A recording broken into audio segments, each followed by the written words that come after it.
एकंदर बाळूमामाचे पादुका आणि प्रत्यक्ष बाळूमामाचा रथ.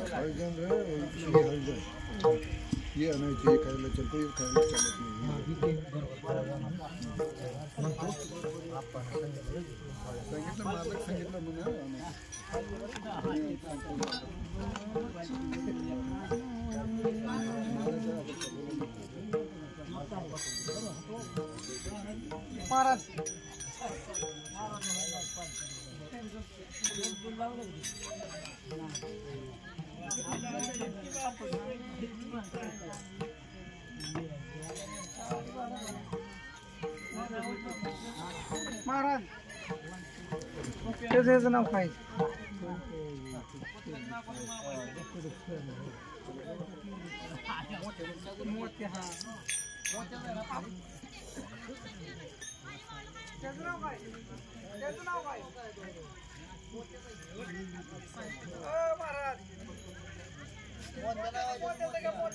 बर बर घेतो घेतो.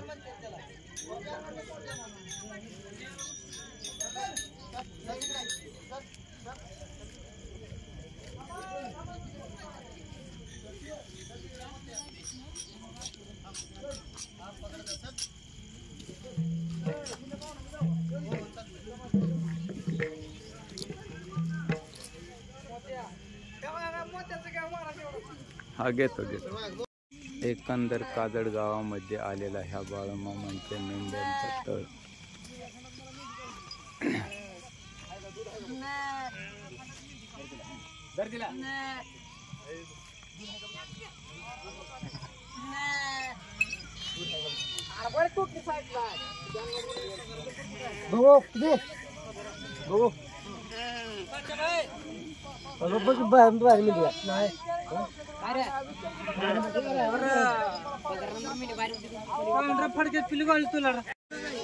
आणि संध्याकाळची एकंदर चाललेली मेंढ्यांची सेवा म्हणजेच लहान लहान पिल्लांना कोकऱ्यांना मेंढ्यांना पाजणं, ज्या त्या मेंढ्यापाशी जिथे कोकरू लावणं, अशी एकंदर चाललेली बाळूमामाच्या भक्तांची सेवा.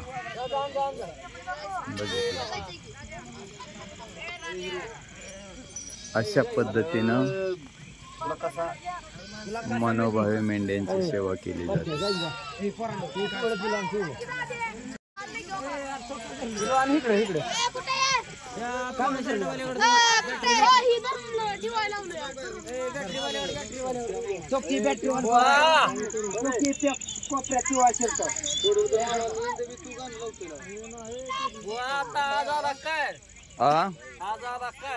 काय अशा पद्धतीने केली जाते मेंढ्यांची सेवा.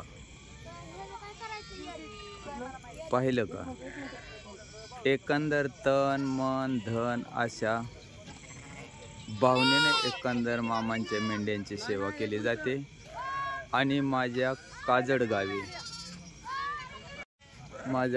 गावामध्ये त्या आलेला मेंढ्यांचा कळ म्हणजेच बाळूमामांचे मेंढ्या आणि मनोभावे चाललेली त्यांची एकंदर सेवा म्हणजे संध्याकाळी ज्या त्या मेंढीच्या पिलांना पाजणं, असे बाळूमामाचे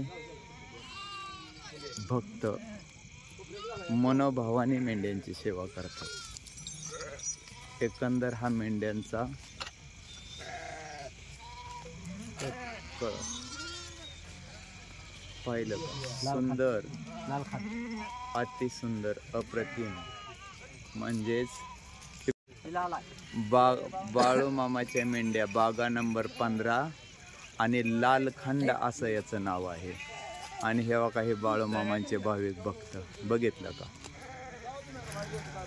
तुम्ही? राव बाळूमामाच्या नावानं असं म्हणल्यावर चांग भलं म्हणा की ते भारी वाटणार.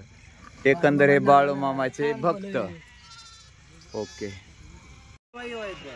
बाळूमामाच्या लालखंड मेंढ्याचं मालक काय नाव सांगितलं? बापूराव भोसले हे या खंडाचे मालक आहेत.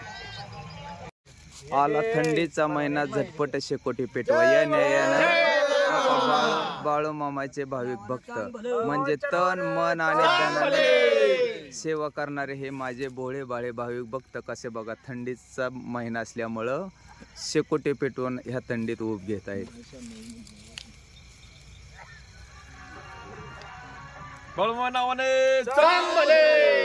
आणि ह्या एकंदर बाळूमामाच्या शेळ्या बघितले का?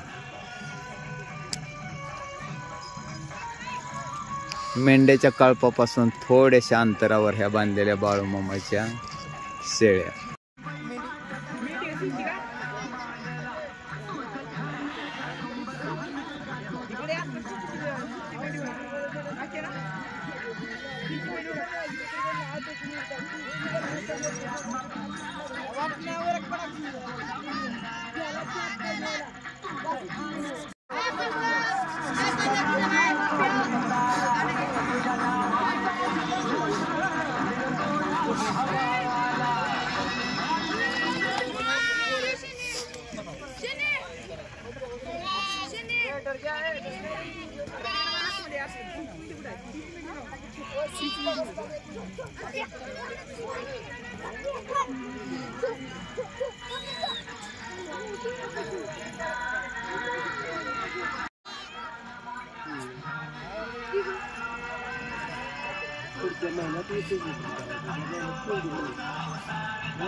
संध्याकाळच्या समयाला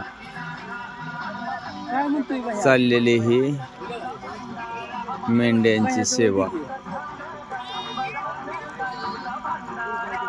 बघितलं का? केवढा मोठा कळप.